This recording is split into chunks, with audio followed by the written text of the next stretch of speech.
Well, hello and welcome to the very first Nightscape Images Q&A video. And today I'm out here where I like to be, in the beautiful outdoors, sunny day. It's gorgeous out here. And one of the things I'm going to do though is, rather than just sit here at this table and answer a whole heap of questions, I'm going to actually go to a few different locations. Some of these questions deserve a little bit more hands-on, on-location explanation, and so that's what I'm going to attempt to do. Having said that, some of the questions here deserve a whole video dedicated to those questions, and I intend to do that this year as well, so you'll have to wait for that. Anyway, let's get into it. So our first question is from Donnie Huff, and Donnie asked me, how do you protect your camera from dew forming on the lens? Great question, Donnie. As you know, you've probably seen some of my videos, particularly time lapses and things like that, where towards the end of the time lapse you will see dew forming on the lens, and it's such a frustration. I know some of you live in climates that are much colder than what I live in here in Australia, but even here I have a lot of situations where dew is annoying forming on the lens. So how do I fix that? Well, I'll show you a couple of things I use. Firstly, I love this. This is a lens warmer from Kendrick. It's called the Kendrick Firefly, and it's designed for telescopes, but it works really well on camera lenses. All you do is you wrap it around the lens. It's got Velcro on it. Stick it on something like that. Fantastic. It just sits on the lens, and then you plug it into, it's got a 9-volt plug. And I use these. That's just a battery. In fact, this is a car jump starter battery, and it works exceptionally well. Plug it in and leave it go. It goes for hours, not a problem at all. You can buy those, by the way, on eBay or in Kmart, Walmart, wherever you may be. Another thing that I use and recommend also is this one. This is a USB lens warmer. Now you can see it's much wider than the other one, but it fits on exactly the same way, Velcro, and wraps the lens up quite nicely, just like that. Now, these are USB powered, and so of course you need a USB battery. Most people have these types of little power banks, which are just USB for charging phones and things like that. Just plug it in and away you go. I found this probably draws a touch more power than the other one. Maybe it's just dependent on how large a capacity battery you use.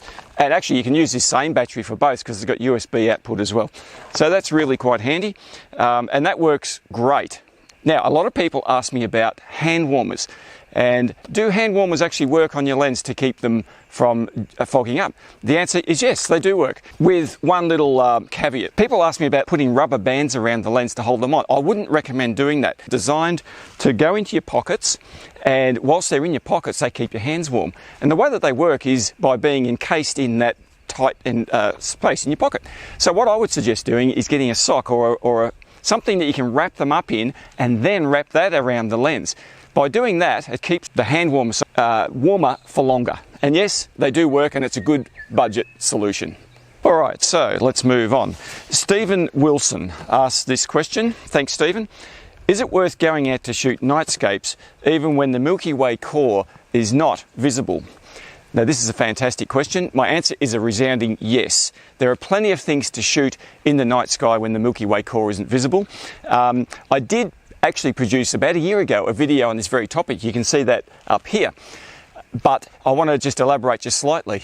So the Milky Way core, for some of you, is not visible for maybe 4 to 5 months of the year. So what do? Sit down and do nothing for that time? No, of course not.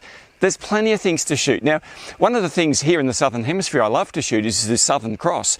Now, where I live here, the Southern Cross never actually sets down below the horizon. So it's there 365 days of the year. So I can shoot that anytime I want to. The other thing, of course, that people will suggest to do is to shoot star trails. And that's a good suggestion because you can shoot star trails, in fact, facing in any direction, any night of the year. So that's a good suggestion as well. One of the other things that I think is really important to remember is that when the Milky Way core sets, you'll notice on the opposite side of the sky, you have the constellation Orion rising up. And so you have this sort of opposite thing. For those of you in the Northern Hemisphere, Orion is in the sky all the way through the winter sky. Here in the Southern Hemisphere, it's up there in the summer. So the Milky Way core sets at one time of the year, Orion rises. When Orion sets over here, the Milky Way is rising. So you've always got that sort of balancing act between the two. But Orion has plenty of great nebulas, plenty of awesome stars, bright stars over there, and it's a really attractive part of the sky, particularly when you shoot it low down to the landscape, so you can incorporate landscape objects. But apart from that, there's plenty of other things to shoot. I used to make the mistake of not shooting anything much but the core of the Milky Way, and by doing that, you're limiting yourself so much. There's plenty of other great stuff out there, so it's a resounding yes from me. All right, let's move on. Andrew H has asked me this very good question. He says, I've always been curious if you do work outside of your photography now or in the past, and if so, what did you do? Okay, so as it stands at the moment, I'm a full-time photographer / video producer, and I would suggest that as far as photography goes, most of that now is nightscape photography. And how do I make money from that? Well, I run night photography workshops, and so I love doing that, by the way, and they keep me busy.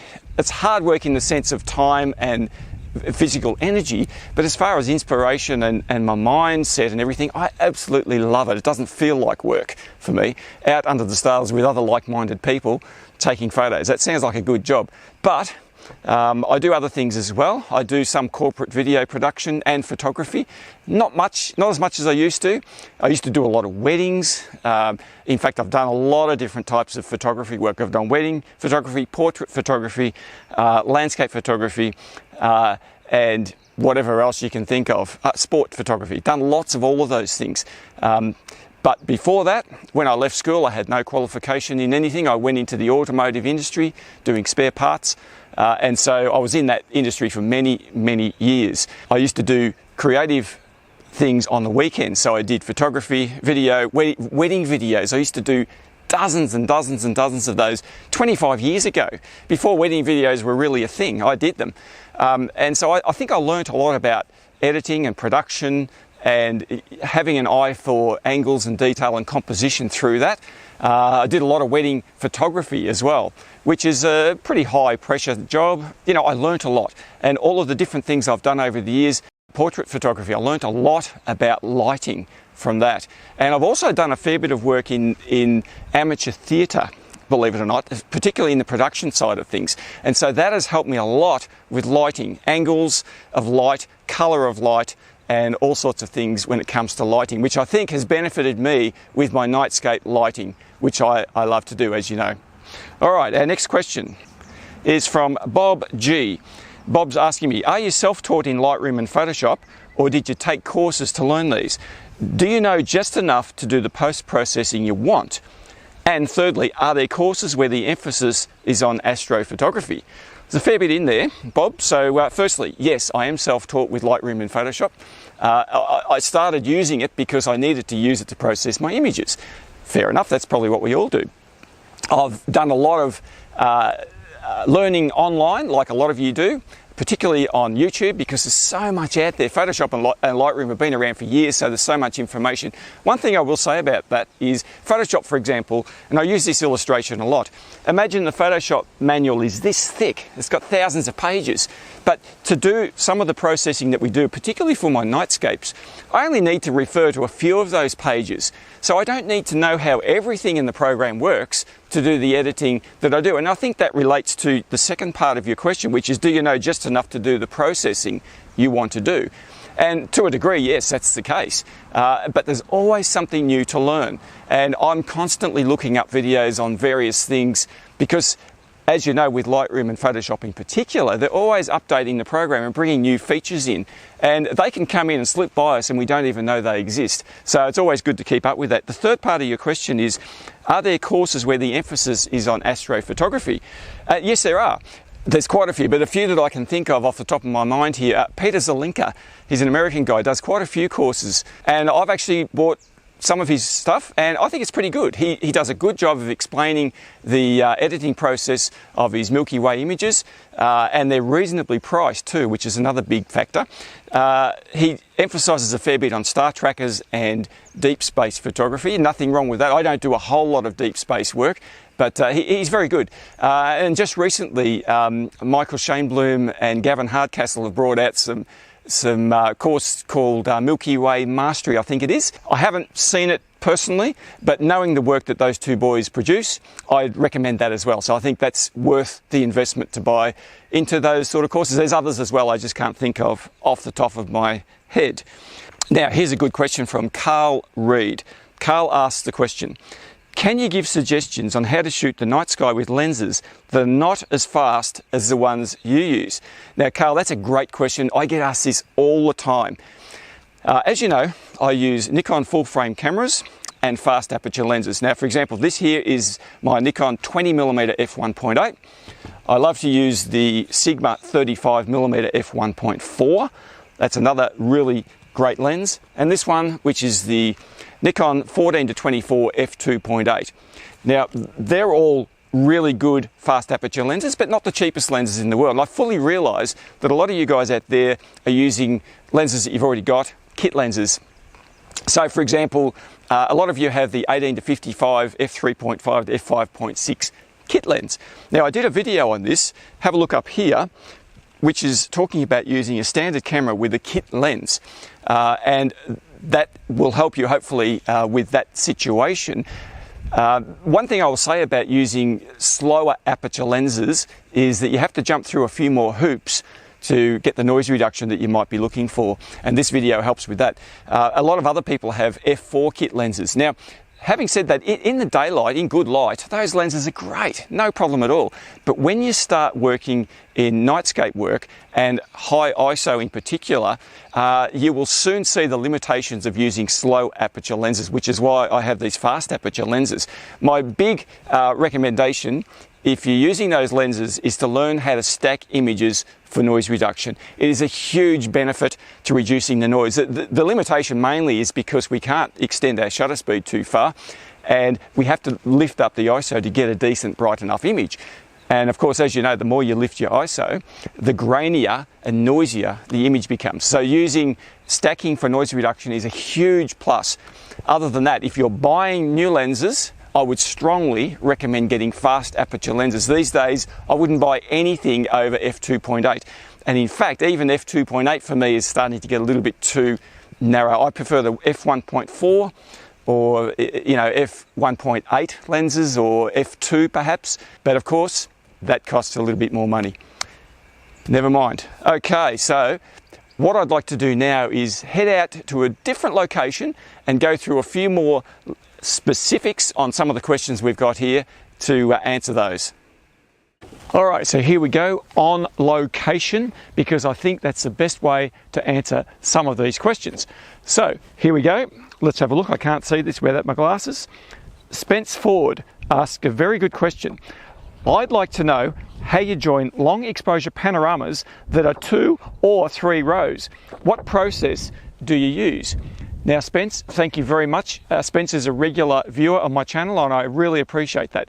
So, I brought you out here to answer this very question, and I want to show you how I took this 3-row panorama in this location. So, my method for shooting 3-row panoramas goes like this.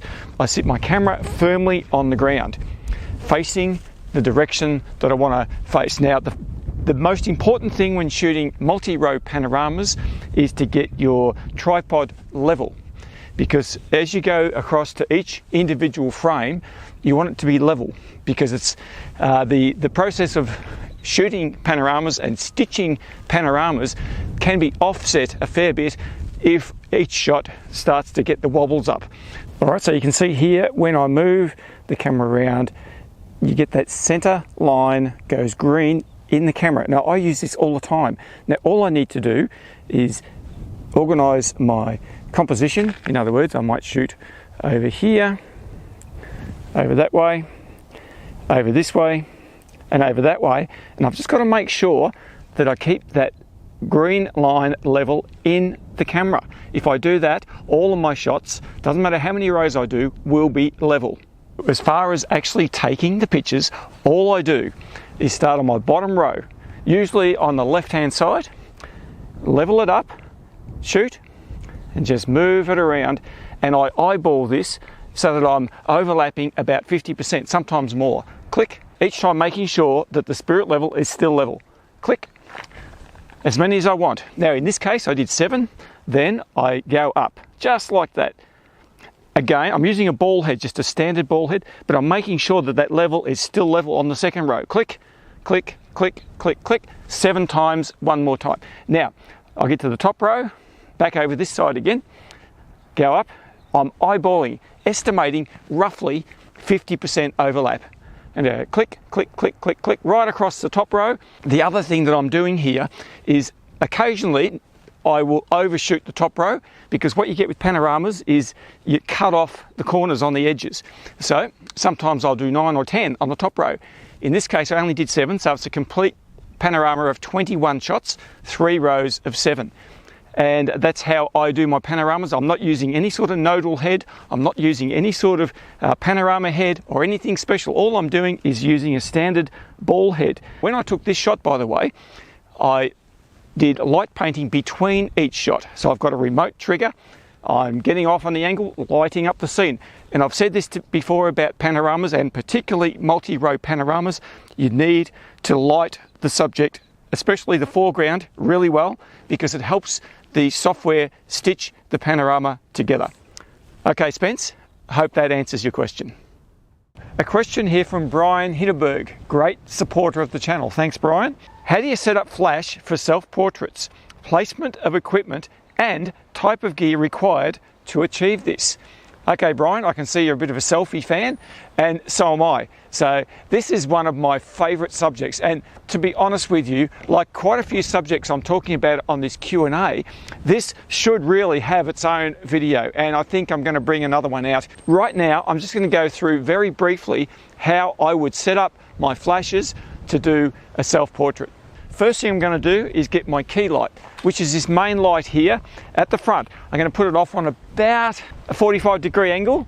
Now if I was using 2 flashes it would be easier to fill in, but typically in portrait lighting you have a key light and a fill light. If you're only using 1 flash, I still wouldn't put it exactly front on, I just angle it round just a little bit. The same as I do with my light painting. I never light from exactly the same angle as the camera. And you can see I've got a light stand here with another flash and a trigger. This is going to go at the back. So what I'll do, I'll just go back behind the truck. The camera is going to be placed over here. And I have to make sure when I stand here and pose that that flash behind me is covered by my body or the truck.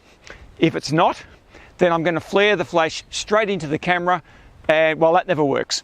That's as simple as that. I've got 1 front light, 1 rear light. The reason I like, by the way, to have a subject matter such as the old truck here, it gives me something to lean on. I can go like this, and that stops me from moving around. The other thing is to spread your feet a little bit and put a little bit of bend. So don't stand like this, because it's really hard to stay there without moving. If you just separate the feet and separate the body parts so you can actually see the arms and the legs, the image looks a whole lot better. Now, just have a look there in the background. Just before we finish on this topic, you can see I put a floodlight under that tree just to give you an idea of what it would look like if I'd had a flash under the tree. So basically what I've got there is the tree that is lit. I've got the truck here that is lit. I've got myself that is lit. And because of the long exposure and the reasonably high ISO that I'm going to shoot with, I've also got a starry night sky. And it all comes up fantastically. Love it. Okay, well, I hope that answers your question, Brian. It's been long-winded, but I can't keep it any shorter. You can see why this needs a topic all by itself. Now, Kim's got a question about corrugated iron sheds. Got one right behind me here. We'll get to that in a minute, Kim. But before we do that, you know me, I've got to have a cup of tea. So here we go. I'm going to get my tea out here under the stars. Just love it. Okay, now Kim, onto your question. So, Kim Bradley, how do I light paint a shearing shed with a corrugated iron roof and sides without getting the circle effect? Even when moving the torch, I get this. Okay, so Kim, when I first read that question, I was a little bit confused about what you meant by the circle effect. So I've got 2 probable answers, because there's 2 probable causes. Now, the first thing I thought of was just that maybe it was in the actual lighting of the corrugated iron here. So I'm going to have a look at that in a moment.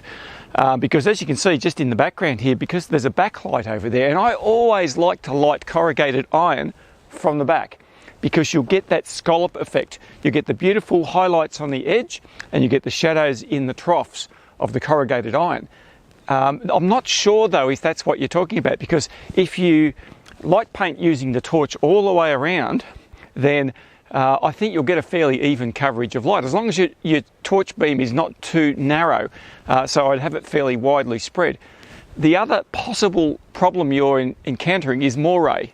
Now, Moray is something that happens with tightly knitted jumpers or shirts or clothing, and it can happen with repetitive patterns. Now, these sheds are definitely a repetitive pattern, so it's quite possible that that is the problem. Now, I suspect that if that's the problem, you're not seeing it until after you've done some processing in perhaps Lightroom or Photoshop.